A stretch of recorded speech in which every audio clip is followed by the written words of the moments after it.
Hi అందరికీ, welcome to యారస్ home. అందరూ కుశలమా? ఈరోజు వారాహి నవరాత్రిలోని 8వ రోజు పూజా విధానాన్ని మీతో షేర్ చేస్తున్నాను. లేట్ అయిపోయిందండి షేర్ చేయడం అనేది పూజా వీడియోస్ అయితే. ఎందుకనంటే హెల్త్ కొంచెం బాగాలేదు. అందులో ఈ పూజ అవన్నీ చేసేటప్పటికి టైం సరిపోతుంది. చిన్నపిల్లలు కదా, ఇంకొంచెం ఏదైనా ఎప్పుడైనా షేర్ చేస్తే నెక్స్ట్ ఇయర్ అయినా బాగా చేసుకుంటారని ఉద్దేశంతో నేనైతే షేర్ చేస్తున్నాను. అయితే పూజా విధానం అయితే ఈరోజు అమ్మకి దీపాలంటే చాలా ఇష్టం తెలుసు కదా. నేను నైటే ఎక్కువగా ప్రాధాన్యతనిస్తున్నాను.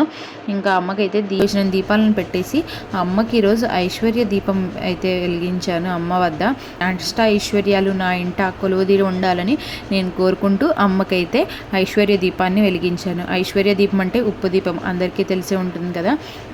నా దృష్టిలో అయితే ఐశ్వర్యం అంటే అష్టైశ్వర్యాలు అంటారు కదండి. అది ఏంటంటే మొదటిగా వచ్చేసి తల్లిదండ్రులని రోజు చూడడం అండి. అంటే ఏ రకంగా అయినా సరే పేరెంట్స్ అనేది మనతో ఉంటే మనకి అదొక ఐశ్వర్యమే కదండి. తర్వాత హస్బెండ్ అండ్ వైఫ్ మంచి అండర్స్టాండింగ్తో ఉంటే ఐశ్వర్యమే. ఇది ఎలా ఐశ్వర్యం అనుకుంటారో, అది అండర్స్టాండింగ్తో హస్బెండ్ అండ్ వైఫ్ అంటే ఇద్దరు మంచిగా ఉంటేనే కదండి వాళ్ళ ఫ్యామిలీ అనేది చాలా బాగుంటుంది. అందుకని చెప్పేసి అదొక ఐశ్వర్యం అని చెప్తాను. చెప్పడం కాదు, అది నిజం కూడా. అలాగే మన పిల్లలు వాళ్ళ భవిష్యత్తు బాగుంటేనే కదండి మనం అదొక హ్యాపీగా ఫీల్ అవుతాం. హ్యాపీనెస్సే ఐశ్వర్యం అండి. మన హ్యాపీనెస్ పిల్లల్లో చూసుకుంటాం. వాళ్ళు మంచిగా మాట విని వాళ్ళు మంచిగా మూవ్ అయ్యారంటే అది చెప్పలేని ఐశ్వర్యం అండి నా దృష్టిలో అయితే.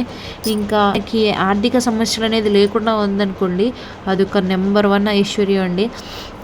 అసలు ఎటువంటి లేకుండా ఉన్నాం అనుకోండి, సంపాదించినవి ఉంటుంది, దానితోనే మనం హాయిగా ఉన్నంత దాంట్లోనే సంతృప్తిగా తినడం అన్నీ జరుగుతుంది. అందువలన అదొక ఐశ్వర్యం. తర్వాత మన ఏ అవసరం వచ్చినా సరే దానికి తగ్గ మనీ మన దగ్గర ఉంటే కనుక ఇంకా ఎవరిని ఏం అడగవసరం లేదు కదండి. ఫైనాన్షియల్గా అయితే స్ట్రాంగ్గా ఉంటాం కదా, ఇంకా అదొక ఐశ్వర్యమే కదండి. 6th 1 వచ్చినప్పటికీ ఏ ఫుడ్ తిన్నా మంచిగా అరిగించుకునే శక్తి ఉందంటే అది నెంబర్ 1 అండి. అంటే హెల్త్, అసలు హెల్త్ అనేది ఎంత బాగుంటే అది అసలు చెప్పలేనంత ఐశ్వర్యం అండి. తర్వాత వచ్చేటప్పటికి అలాగే మనల్ని 10 మంది గౌరవించే స్థాయిలో మనం ఉన్నామంటే అది ఐశ్వర్యమేనండి. అదేవిధంగా మనం 10 మందికి పెట్టే పొజిషన్లో ఉంటే అది ఇంకా ఐశ్వర్యమేనండి.